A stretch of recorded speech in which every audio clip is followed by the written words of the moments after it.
आप सभी का एक बार फिर से मेरे यानी अभय प्रताप सिंह की ओर से आज के दिन की हार्दिक शुभकामनाएं।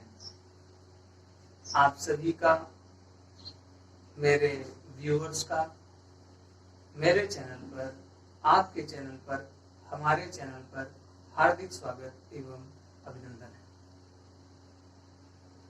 अब आज मैं कक्षा 12 के पाठ्यक्रम के अवकलन भाग को आगे बढ़ाऊंगा। अवकलन में हमारे कुछ वीडियो पहले ही आ चुके हैं जिन्हें आपने देखा होगा। उन वीडियो में हमने अवकलन की धारणा, उससे संबंधित सूत्र और उसके दो सूत्रों पर सवाल कर रहे हैं। जिन दो सूत्रों पर सवाल कर रहे हैं उन दो सूत्रों का मैं जिक्र जरूर करूंगा और इसके बाद मैं अन्य सूत्रों पर भी बनने वाली सवालें आपको कराऊंगा। कुछ और भी सूत्र लिखवाना है वह सूत्र मैं लिखवाऊंगा। आप ध्यान से उन सूत्रों को देखिए जिनको मैंने पहले बता रखा है, जिन पर पहले मैंने वीडियो बना रखे हैं, सवालें करा रखी हैं। फिर हम लोग अपनी बात को आगे बढ़ाते हैं। तो चलिए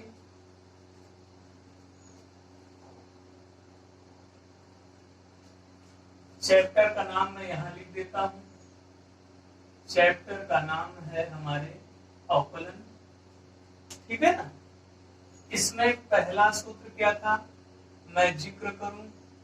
सूत्र था x की घाते n का अवकलन करना हो, x की घाते n का x के सापेक्ष अवकलन करना हो तो नियम कहता है घात को आगे करिए और घात में एक की कमी करिए। घात है n, आगे आ गई और घात में एक की कमी हो गई, ठीक है ना। एक एग्जाम्पल मैं आपको पुनः स्मरण करा दूं। जैसे x की घाते 8 हो तो घात आगे आ जाएगी और घात में एक की कमी हो जाने के कारण x की घात अब हो जाएगी 7। यह सूत्र है और उस पर आधारित यह सवाल है। दूसरी बात, एक सूत्र और भी हम आपको बता चुके हैं, उस पर सवालें करा चुके हैं कि log x का अवकलन 1/x होता है। log x का अवकलन कब? जब बेस में क्या हो, ई हो, तो उसका अवकलन 1/x होता है। इस पर भी एक एग्जाम्पल मैं आपको करा दूं। कोई आपसे कहे कि आप लोग log x का अवकलन कीजिए जबकि बेस 10 हो। यह एग्जाम्पल मैंने कराया नहीं है, लेकिन मैं आपको इसके बारे में बता चुका हूं। इसके बारे में मैंने आपसे चर्चा की हुई है। क्या चर्चा किया हुआ था? मैंने कहा था देखिए जो सूत्र है उसमें बेस में क्या रहता है, उसमें बेस में ई रहता है, तब जाके उसका अवकलन कितना होता है 1/x। अभी यहाँ पर बेस में ई नहीं है, बेस में ई होना चाहिए तब तो 1/x होगा। अभी आप इसका अवकलन 1/x सीधे नहीं रख सकते। क्यों नहीं रख सकते? क्योंकि बेस में ई नहीं है, बेस में क्या है 10। तो आप मेरा पिछला वीडियो देखें तो उसमें मैंने कहा था कि आप बेस चेंज कर सकते हैं। कैसे? तो लॉग के पास एक गुण है। कौन सा गुण है? गुण यह है कि जो बेस आप चाहते हैं वो बेस आप कर दीजिए। मैं बेस ई चाहता हूं, मैंने बेस ई कर दिया। फिर क्या करना? फिर log e बेस 10। जो बेस था वो रहेगा लेकिन x के बेस में नहीं रहेगा, बल्कि किसके बेस में आ जाएगा? e के बेस में आ जाएगा। एक सूत्र का जिक्र मैंने नहीं किया है, मैं आगे करूंगा, ठीक है। मैं आगे एक सूत्र का जिक्र करने वाला हूं कि संख्या जो होती है, अगर संख्या किसी के साथ आए तो वह अपने आप को बाहर कर लेती है, चर वाले को ही अंदर छोड़ देती है। तो अभी यह संख्यात्मक मान है।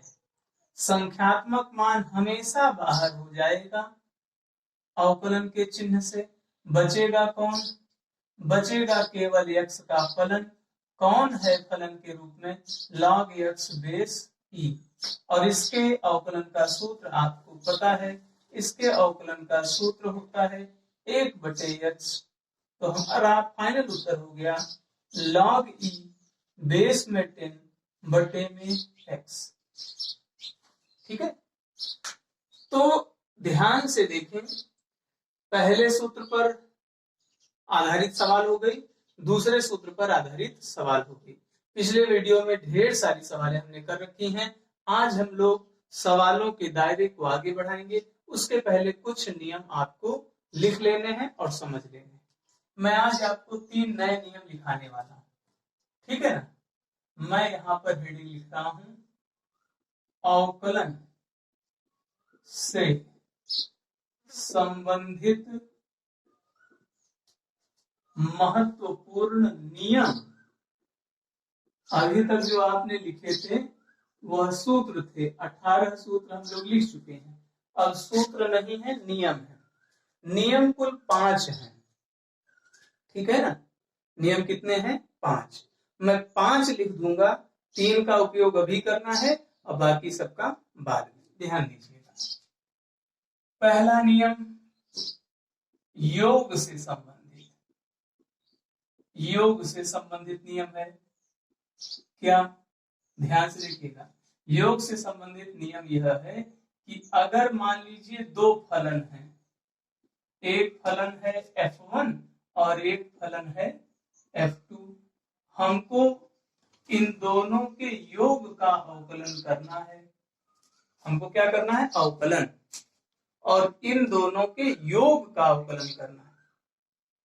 तो रूल कहता है आप अलग अलग अवकलन कर सकते हैं। अगर प्लस का चिन्ह है तो प्लस का चिन्ह लगाइए, माइनस का चिन्ह है तो माइनस का। तो इसका मतलब आप समझ गए होंगे कि अवकलन करते समय पहले फलन का अवकलन अलग होगा, दूसरे फलन का अवकलन अलग होगा। यह अवश्य है कि बीच में प्लस का चिन्ह था तो बीच में प्लस का चिन्ह बना रहेगा, ठीक है ना। तो योग से संबंधित हो गई बात। अब ऐसे ही बनता होगा अंतर से संबंधित, है ना। नियम क्या बनता होगा कि अगर 2 फलनों का अंतर है, 2 फलनों का अंतर है, तो उनका अगर अवकलन करना हो तो हम अवकलन कर सकते हैं। यह जरूर है कि हमें पहले फलन का अवकलन अलग से करना चाहिए, माइनस दूसरे फलन का अवकलन अलग से करना चाहिए, ठीक है ना। योग है तो योग का चिन्ह, अंतर है तो अंतर का चिन्ह। जहां जहां प्लस का चिन्ह हो प्लस का लगाएंगे, माइनस का होगा तो माइनस का। अलग अलग कर सकते हैं। तीसरा है गुणन का। गुणन पर मैं अलग से चर्चा करूंगा, लेकिन अभी आप लोग लिख लीजिए। क्योंकि नियम लिख रहे हैं तो इकट्ठे हो जाए तो ज्यादा सही रहेगा। नियम क्या है? कहता है कि अगर मान लीजिए 2 लोग गुणा में हैं, 2 लोग क्या हैं? गुणा में। एक u है, दूसरा v है, ठीक है। और 2 की ही बात नहीं है, 2 से ज्यादा के लिए भी नियम क्या है? ध्यान रखिए। नियम यह है कि सब का अवकलन होगा, हर एक का। 2 में u v है तो u का भी होगा, v का भी होगा। तो ध्यान रखना है 3 बातें। सब का अवकलन होगा, एक बार में एक का अवकलन होगा, एक फलन का अवकलन होगा, और जिस समय जिसका अवकलन होगा उसके अलावा सब बाहर। तो अवकलन सबका होगा, मतलब सबको मिलेगा, ठीक है। बारी बारी से मिलेगा, एक एक करके मिलेगा, और जिस समय जिसको मिल रहा होगा बाकी सब बाहर। कहने का मतलब अगर u है तो u बाहर होगा तो v का अवकलन, और v बाहर होगा तो u का अवकलन है, और बीच में प्लस का चिन्ह लगाते रहेंगे। हाँ, अगर 3 फंक्शन हो तो समझ सकते हैं। जैसे मैं कहूँ 3 लोग हो गए, 3 फंक्शन हो गए, u भी हो गया, v भी हो गया, w भी हो गया। तो अवकलन तो तीनों का होगा। u और v बाहर हो जाए तो w का अवकलन, u और w बाहर हो जाए तो v का अवकलन, और v और w हो जाए बाहर तो u का अवकलन होगा। देखिए सबका अवकलन हो गया कि नहीं? u का अवकलन हुआ, v का अवकलन हुआ और w का अवकलन हुआ। जब u का हो रहा है तो vw बाहर, जब v का हो रहा है तो uw बाहर, जब w का हो रहा है तो u और v बाहर।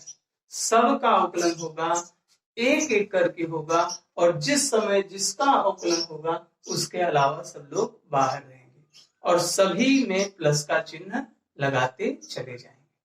4 में भी ऐसा होगा। ठीक है, समय आने पर इसकी व्याख्या मैं और करूंगा। चौथा लिखना है आपको भाग से संबंधित नियम। चौथा नियम किससे संबंधित है? भाग से। भाग मतलब कि मान लीजिए 2 फलन है u और v, भाग के रूप में है अंश बटे हर के रूप में। तो रूल सुनिएगा। रूल कहता है, मैं इसको पहले हिंदी में लिख देता हूं, फिर इसको मैं शुद्ध रूप में। रूल कहता है हर जो कुछ भी रहेगा उसका वर्ग हो जाएगा, जो कुछ भी हर रहेगा उसका वर्ग। ठीक, हर बाहर अंश का अवकलन, क्योंकि अंश ऊपर है इसलिए उसका अवकलन पहले, माइनस का चिन्ह। अब की बारी अंश बाहर होगा और अवकलन होगा किसका? हर का। ठीक है ना? रूल क्या कह रहा है? जो कुछ भी नीचे है, जो कुछ भी नीचे माने क्या? ऊपर अंश रहता है, नीचे क्या रहता है? हर, है ना?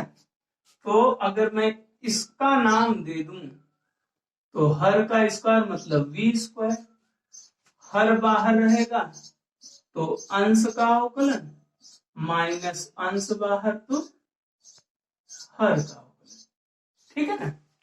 तो अभी हम लोग ये जो 3-4 सूत्र हैं, 3 नंबर और 4 नंबर, इन पर हम लोग अभी सवाले नहीं करेंगे।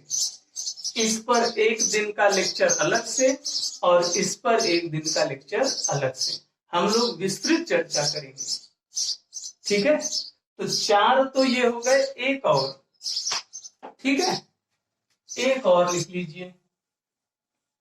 जब उसको लिख लेंगे ना तो बहुत सारे प्रश्न हम अवकलन से संबंधित कर पाएंगे। 5वां रूल कहता है कि अचर व फलन के गुणन से संबंधित। 5वां सूत्र है अचर व फलन के गुणन से संबंधित। मतलब क्या? अचर मान लीजिए कोई है कांस्टेंट, फिक्स नंबर, संख्या, है ना? कोई संख्या है सी क्यों लिख रहा हूं? सी माने समझिएगा कांस्टेंट। कांस्टेंट माने होता है नियतांक। कक्षा 11 में पढ़ते पढ़ते इतने नियतांकों की चर्चा हो चुकी है कि अब आप कांस्टेंट माने नियतांक होता है ये जान चुके हैं। तो मान लीजिए एक नियतांक है सी और एक फलन है एफ एक्स। सी और एफ एक्स का गुणा है, तो अचर व फल के गुणन से संबंधित मान लीजिए ये अवकलन है।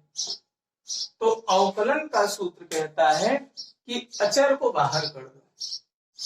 ठीक है ना? अचर बाहर हो जाएगा, अवकलन किसका होगा? केवल फलन का होगा। तो यहाँ पर सी बाहर हो जाएगा, केवल अवकलन होगा किसका? एफ एक्स का। सी का कोई अवकलन नहीं होगा। मतलब संख्या अगर है तो संख्या को बाहर करेंगे, केवल फलन शेष रहेगा, केवल फलन अंदर रहेगा। ठीक है ना? चलिए, अच्छा एक बात और ध्यान रखिएगा कि अगर केवल अचर आए, केवल अचर, कोई संख्या अकेले आए, ध्यान से सुनिएगा, कोई संख्या अकेले आए तो उसका तो अवकलन शून्य होगा। फलन के साथ आएगी तो फलन को छोड़ देगी और अपना बाहर चली आएगी। अगर अचर खुद है, अकेले है, उसको फलन का साथ नहीं है, तो उसका अवकलन क्या हो जाएगा? शून्य हो जाएगा। वहां 18 सूत्र थे, यहाँ पर 6 नियम है, और ये 6 नियम ऐसे हैं कि हमारे आने वाले लगभग 3 से 4 वीडियो इन्हीं नियमों पर आधारित होने वाले।